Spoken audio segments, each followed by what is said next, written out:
Assalamualaikum warahmatullahi wabarakatuh.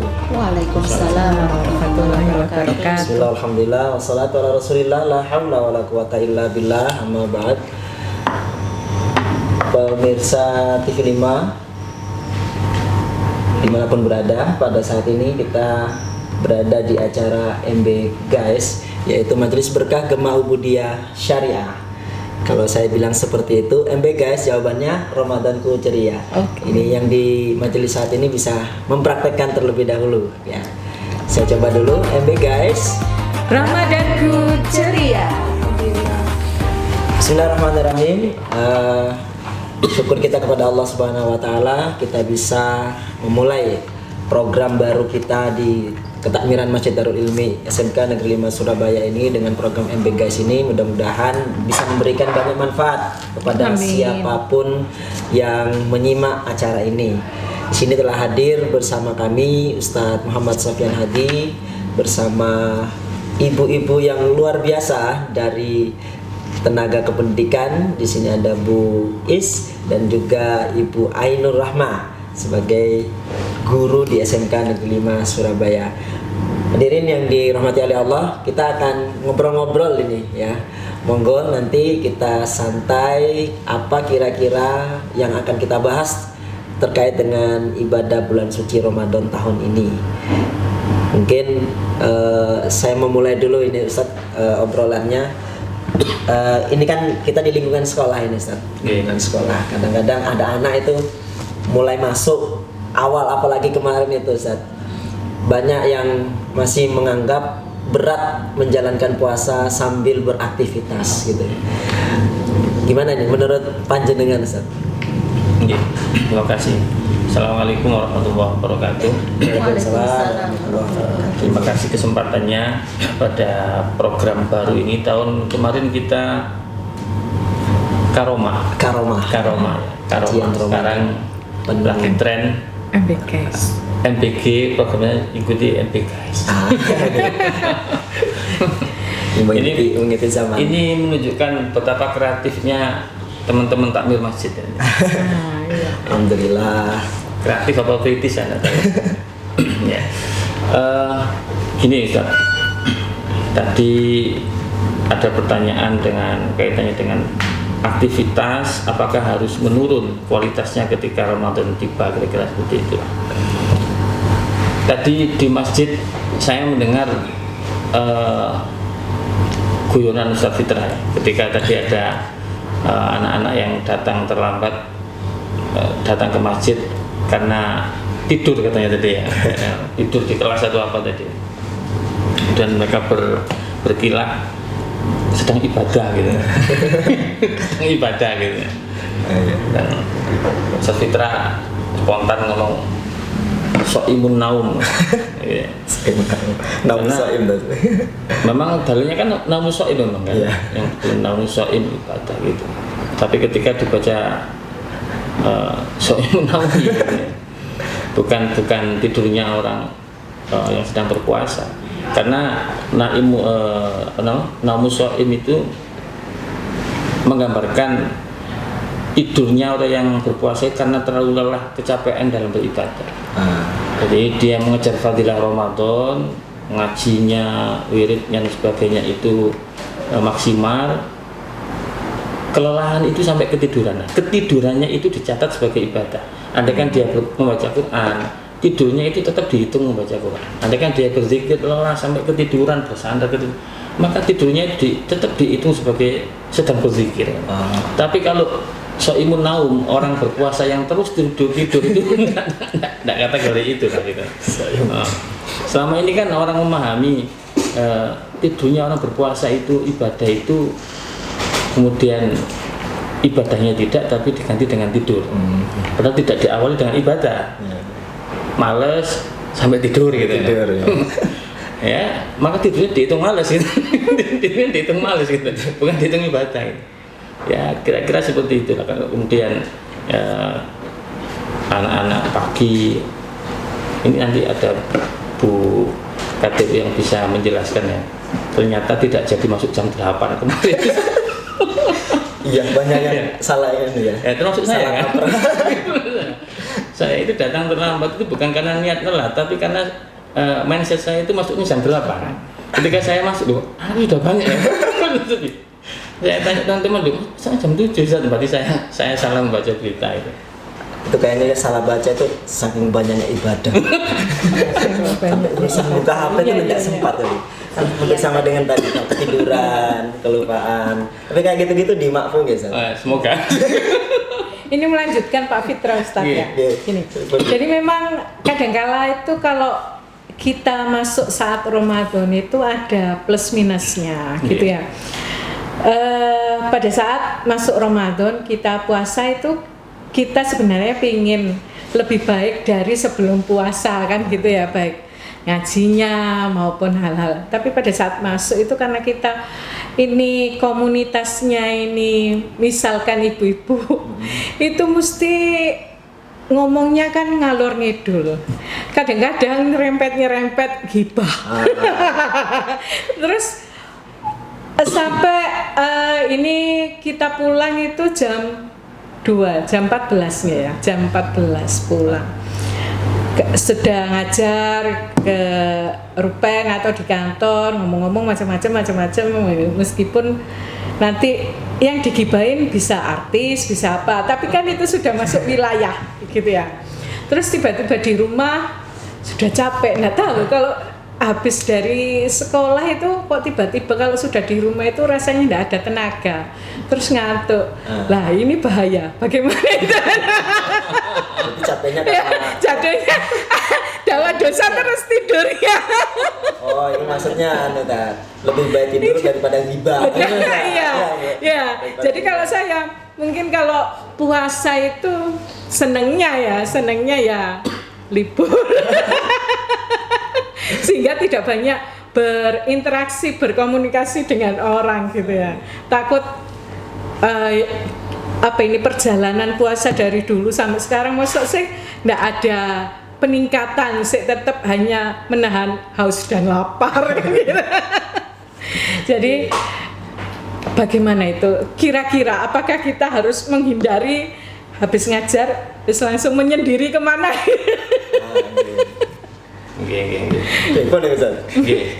Ya kita ini sebagai seorang muslim memang tidak dianjurkan untuk menjadi pribadi yang introvert gitu ya. Iya. Yang menutup diri dari pergaulan. Justru sebaliknya kita memang diperintahkan untuk bisa berbaur. Bahasa Quran ya lita'arufu itu akan kita bisa saling kenal, memahami satu sama lain. Mungkin teman lain ada kebutuhan atau apa, sehingga dengan ketemu itu kita bisa membantu. Quran kan tujuannya seperti itu.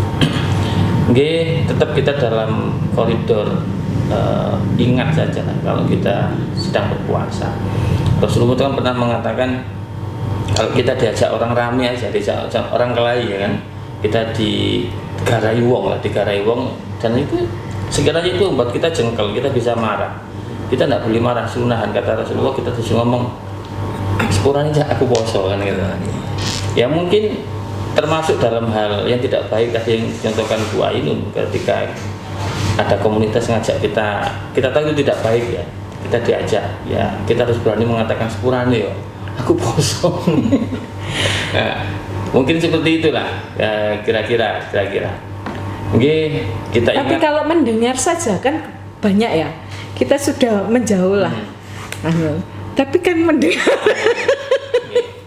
Tapi ini kan buatan membatalkan puasa. Puasa enggak membatalkan puasa ini. Cuma mengurangi. Tadi itu saya sempat nulis tadi pagi ketika jam kosong itu untuk bahan khutbah saya Jumat besok itu.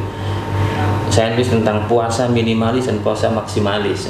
Wah, apa gitu? Menarik ya. Ya, mungkin kalau saya membahasakan saumul awam, saumul khawas itu kan mungkin bagi sebagian orang itu bahasa terlalu asing lah. Ya, saya coba mengemas dalam bahasa yang lebih bisa diterima orang. Saya membahaskan puasa minimalis dan puasa maksimalis. Puasa minimalis ya puasanya orang awam itu yang hanya tidak makan, tidak minum, tidak kumpul sama istri. Dan itu anak kecil aja bisa seperti itu kan. Tapi kita kan sudah sedewasa ini, sudah sekian lama kita berislam ya, sampai kapan kita tidak bisa maksimal dalam Ramadan ini. Saya membahasakan tidak hanya 3 tadi, tapi juga kalau kita mau maksimal Ramadan kita ya mata kita upayakan ikut berpuasa. Subhanallah, kan kita mata, telinga tadi poin mengatakan ya sebisa mungkin mata telinga kita ketika ada omongan seperti itu, insya Allah kalau kita misalnya digunakan baca Quran misalnya, kita fokus di apa yang kita baca. Andai kan kita dengar, nah mungkin kita tidak mendengar apa sebenarnya, tapi kalau kita tidak fokus tidak akan masuk, tidak akan teringat. Kalau hanya sekedar dengar suaranya ya biarkan aja, tapi kita kan tidak fokus ke sana. Kita dengan bacaan itu. Dan memang paling sulit ketika kita harus mengajak hati ini ikut berpuasa, tidak suudzon pada orang lain dan sebagainya, tidak menghina orang lain dan sebagainya.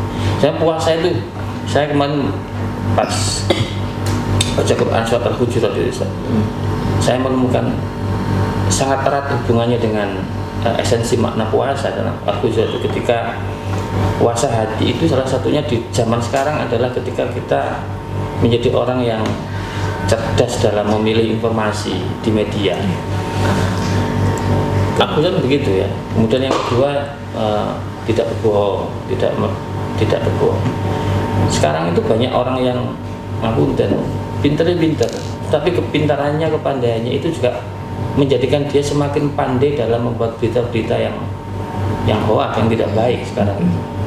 Dan itu efeknya sangat berpengaruh karena dia dianggap orang pintar, itu kan masalah. Panutan ya Ustaz ya. Nah itu yang mungkin ya puasa ini mengajarkan kita tentang itu juga. Iya. Memang puasa tambah tahun ini kayaknya semakin berat, godaannya itu banyak. Gitu ya? Terutama HP ya.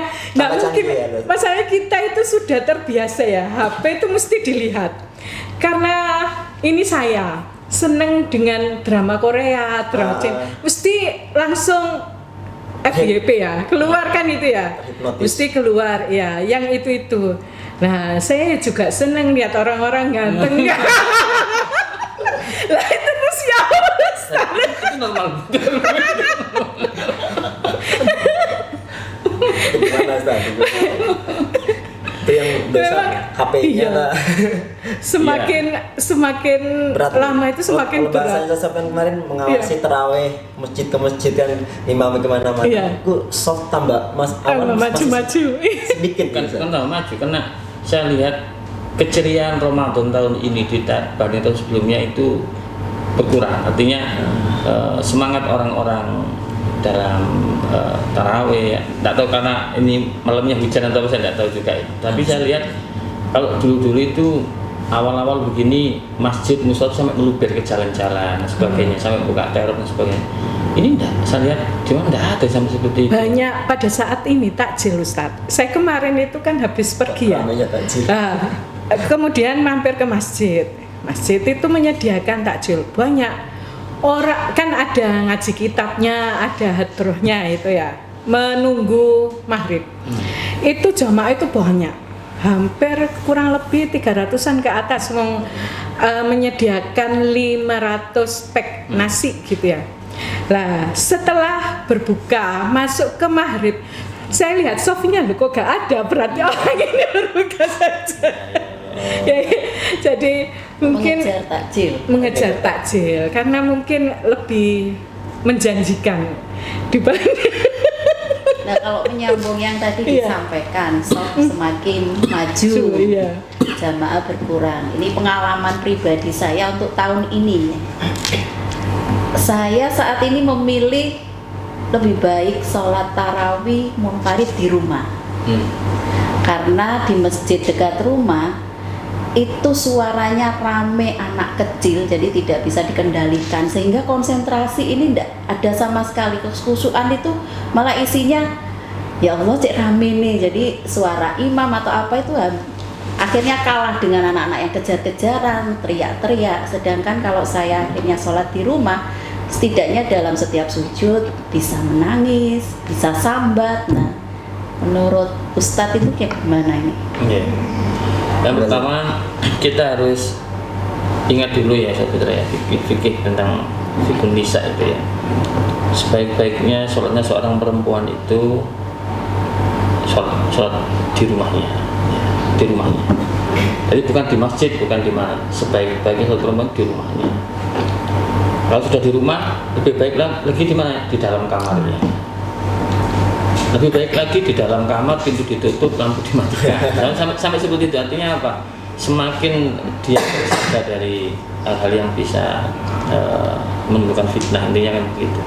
Sekarang kan di zaman akhir ini kadang orang tidak ibadah tidak dibarengi dengan ilmunya ya, seperti itu. Sudah main tren atau main apa ya, biasanya opo gitu, tidak dengan ilmu. Datang ke masjid, usia masih muda, masih menarik dilihat orang, ditambahi lagi dengan busana yang menarik, ditambahi lagi dengan parfum yang menarik dan sebagainya. Ya ini kan sudah apa ya, jauh dari yang dikehendaki oleh fikih seperti apa. Kalau memang mau ke masjid, ya sebaiknya ibu-ibu atau mbak-mbak itu ya dengan mahramnya, dengan suaminya, dengan keluarganya, sehingga terjaga dari fitnah, meminimalisir orang itu dari fitnah. Terus pakaiannya yang digunakan ya jangan pakaian yang memang itu memang disengaja untuk menarik perhatian orang dan sebagainya itu harus terus kita dengungkan ke anak-anak kita dan sebagainya. Makanya di Darul Ilmi sebenarnya kita kan sudah ada tulisan ya Bu, bagi wanita, anak-anak perempuan tidak wajib gitu kan, tidak wajib untuk tarawih di sekolah. Sebagai gantinya mereka kita minta untuk tadarus Al-Qur'an kan begitu. Tapi anak-anak ternyata datangnya itu karena mereka mau milih mendingan aku tarawih daripada aku mau Quran. Ini kan susah juga kadang-kadang itu. Terus saya sampaikan lagi katanya dari Bu tadi, kalau ngajak anak ke masjid itu ya seharusnya anak itu ditaruh di sampingnya orang tua gitu. Jangan kemudian anak itu malah ada, karena saya pernah tahu sendiri seorang ibu anaknya dulu ibu tak sholat, dulu ibu tak sholat. Ya, ini kan dia mikir ibadahnya sendiri tapi tidak mikir anaknya akan mengganggu ibadah orang lain. Berarti kan dia ke masjid itu tidak tahu niatnya bagaimana, niat bagaimana atau bagaimana. Sebaiknya anak itu taruh samping.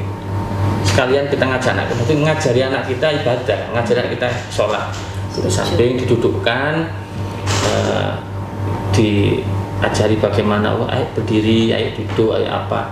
Jadi fungsi ngajak anak ke masjid itu ya biar seneng masjid, ditunjukkan masjid ini menarik, ada apa, bukan kemudian dilepas suruh main mengganggu orang.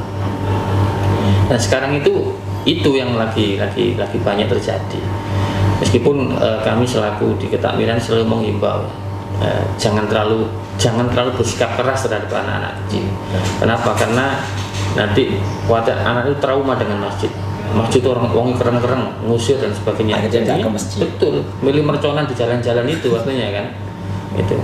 Tapi hendaknya orang tua itu juga tahu, kalau bawa anak ke masjid itu ya didampingi, ditaruh di sampingnya gitu.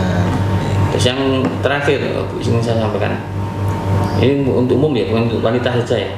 Kalau laki-laki seperti kami ini yang afdolnya memang di masjid. Ada orang yang mengatakan, tapi saya belum bisa sholat Ustaz. Justru ke masjid kalau belum bisa sholat. Kenapa? Kalau saya belum bisa sholat sendiri malah enggak karu-karuan sholatnya kan. Belum. Kalau Anda berjamaah beres, karena jelas ada dalil mengatakan bacaan seorang makmum ditanggung sama imamnya. Ya, kalau dia belum bisa baca dengan baik, tidak apa-apa, imamnya sudah.